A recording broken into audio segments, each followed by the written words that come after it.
So I'm out here at Rockingham Speedway, and I'm going to show you how to hotboy a Ford Ranger and make it a sweet drift truck. Well, I'm not going to.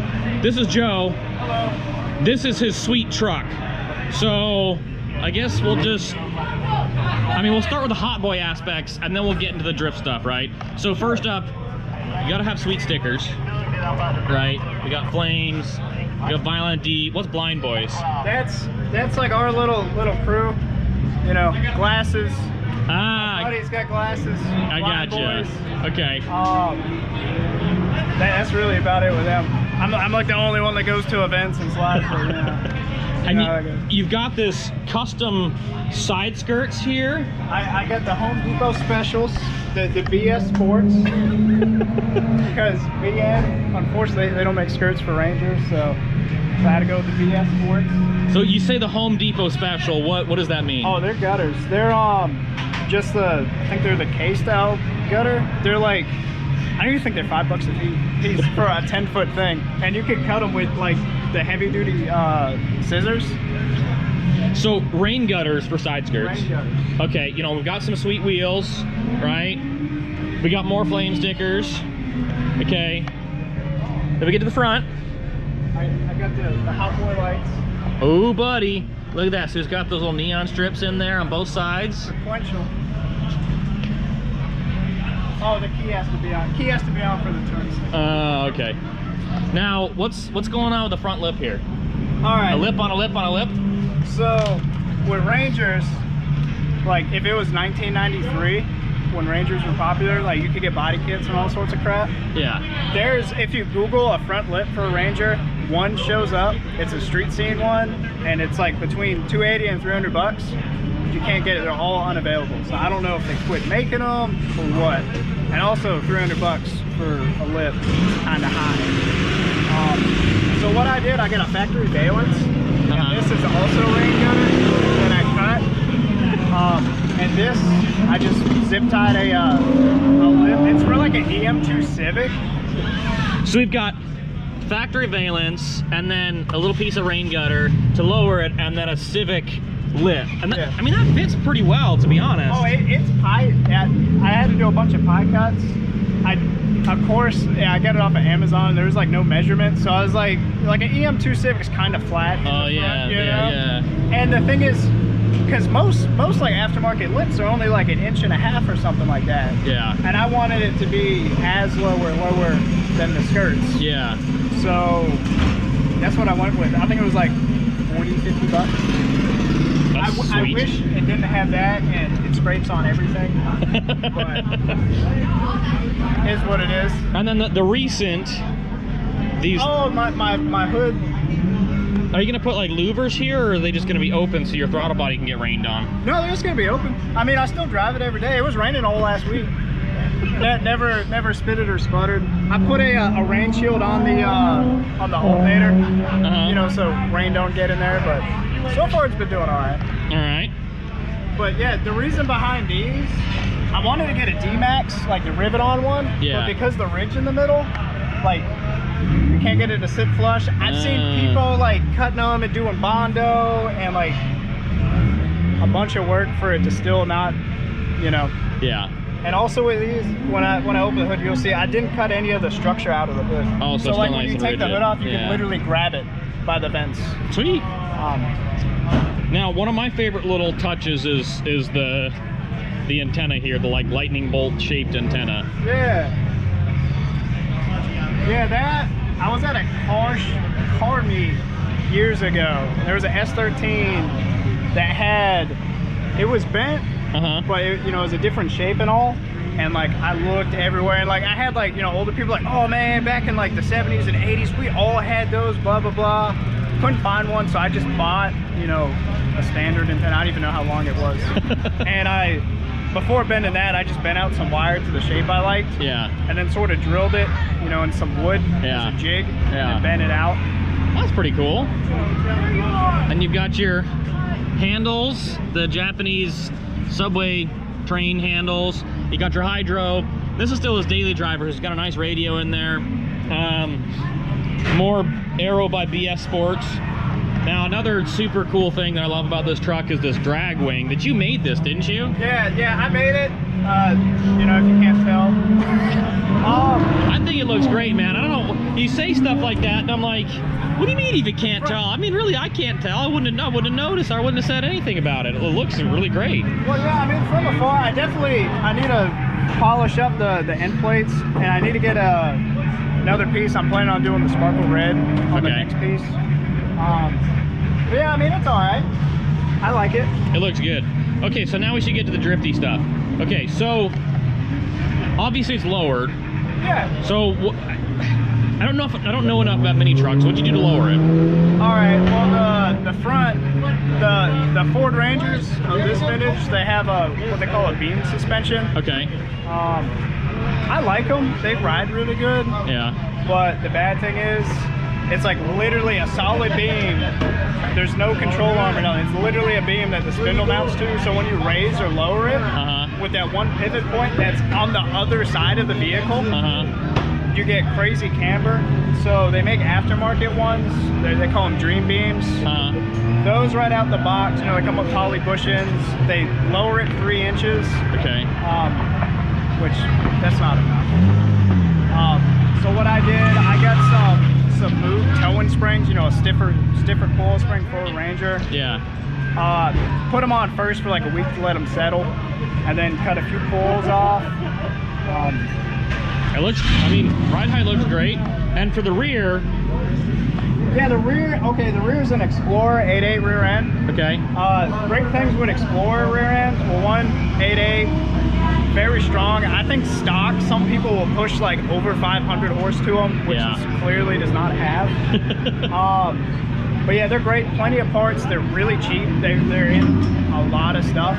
But with Rangers, especially like this came out of a 01, I believe, Explorer, it comes with the mount already flipped, so you don't need a cut mount. It bolts in. Oh, cool. The only thing that I didn't mess with was the cable handbrake. I don't have a cable. It's all gone. But yeah, it bolts up great.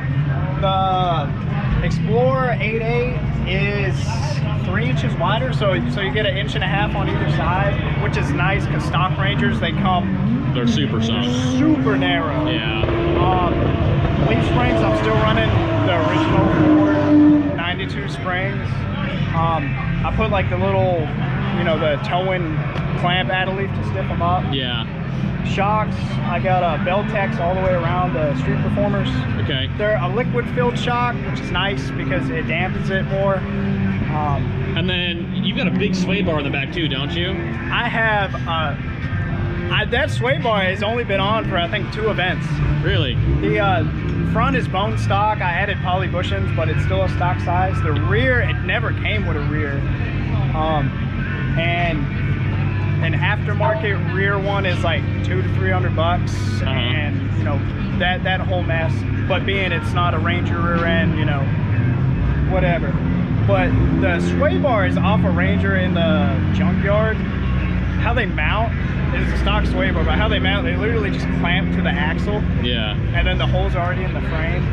I would like to find a bigger one. Like the sway bar that's on it is super thin. But you know, same thing. Suspension has been changed. You know, all the bushings are poly. All the bushings that aren't poly are, you know, the cab and all that. Yeah. Which it's on the list. Okay. Same with the engine mounts are. So steering angle on this. Stock actually got limiters on it. So stock angle with limiters. So really you haven't really done, most of the work you've done is suspension, not really any steering mods. Not at all. That's mind-blowing. When I used to run these on the front, like these wheels are as narrow as I could get them in this size. Yeah. So without the limiters on it, they would hit the shock. And like I literally like 2 days into having a rim like cracked it and like all sorts of, yeah. But put those on. I'm running like 1.25 inch spacer up front to push them out a little bit. But yeah, angle's pretty good. And because of it being beams, there's no control arm or anything. The only thing that gets in the way is the radius arm in the back. Yeah. But yeah, I mean for a stock angle, like that's wild. Yeah. All right, let's pop the hood. Let's see what you got hiding under there. Oh man, the tower of power.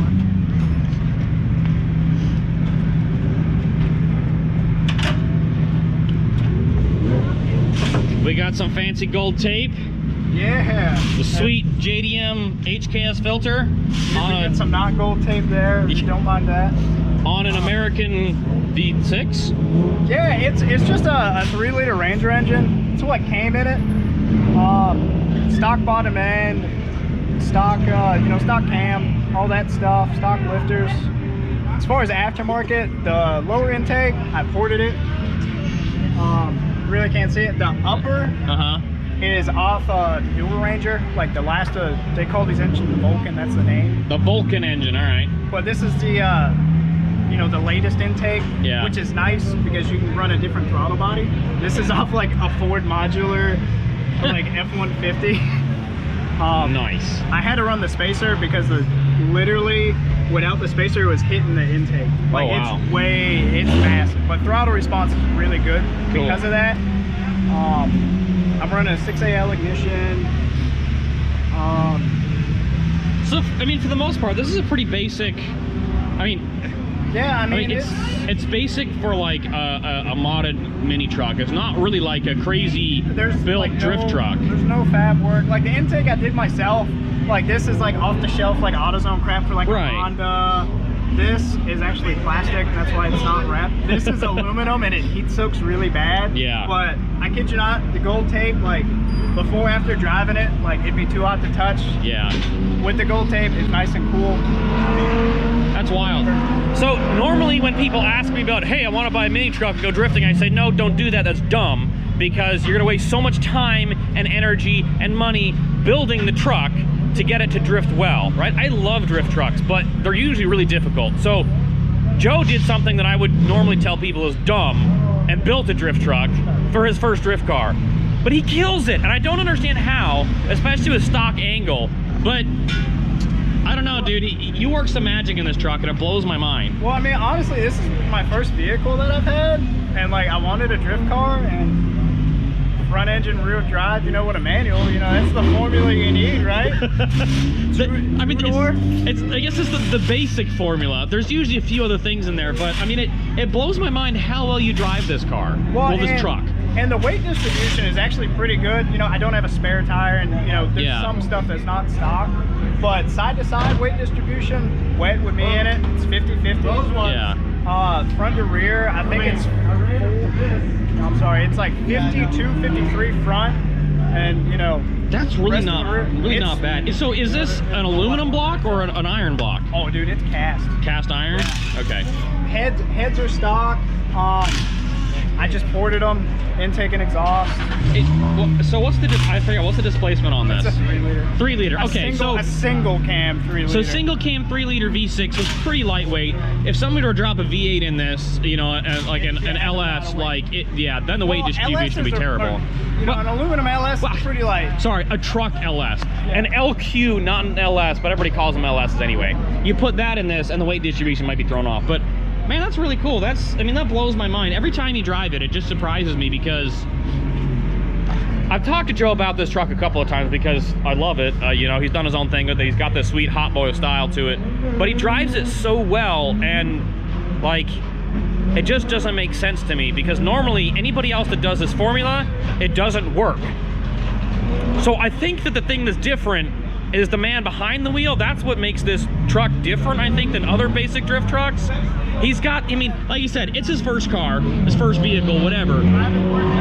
So he's got the seat time in it, all day. Well, not all day, I don't know. He's got so much seat time in it over the years versus somebody goes and buys a drift truck and then goes and tries to take it to the track and it just does poorly. So I'm wondering, somebody needs to let Joe drive their drift car so then he knows what he's missing. Yeah.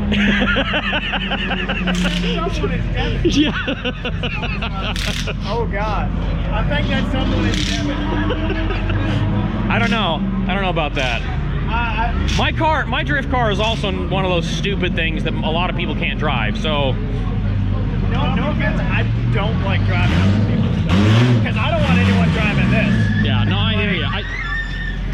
It just blows my. I sit here and think, like, I wonder how this compares to a well set up drift car because this is such a different kind of a build.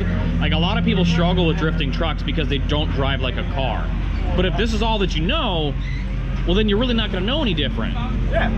And like, okay, everyone that comes up to me is like, oh, you got a 4-link, you got a blah, blah, blah, you got this, you got that one. And like, I think that's a big problem is people, no seat time, they make a pro car. They try their best to make a pro car, which is sick, But then, I mean, you know. All right, now, I know what it's like to drift with leaf springs, and it's terrible. It's awful. It really is. It is. So like once you go from driving, because my 8.6 has a live axle, right? It's got a straight axle in it. Now it doesn't have 4 links. But I've done a lot of off-roading, and I've attempted to drift trucks, and it normally does not go well, and it's because the leaf springs, the axle wobbles around side to side, and you don't even have traction bars on this, which just blows my mind. Like no panhard bar, no nothing. I mean, I don't think anybody else could get in this and drive it as well as he does. I mean, he kills it. It really is. I mean, this is such a cool truck. And as much as I'm kind of making fun of him here for doing something that I would normally say is dumb, I really like it, and I love that he comes out and drives this, and I love that he does so well. So, I mean, drifting's about being unique, I guess. That's true. It's the only one out. I agree. So that is how you make a sweet Hotboi drift truck out of an old Ford Ranger. Do it or don't, I don't know. Joe's different. His truck is different, and he drives it well. That's not to say everybody will, but I mean, if you want to try it, go ahead. And if you do, send me video of it and pictures, because I love drift trucks, which is why I sit here and talk to Joe and hang out with him all the time, because I freaking love this truck.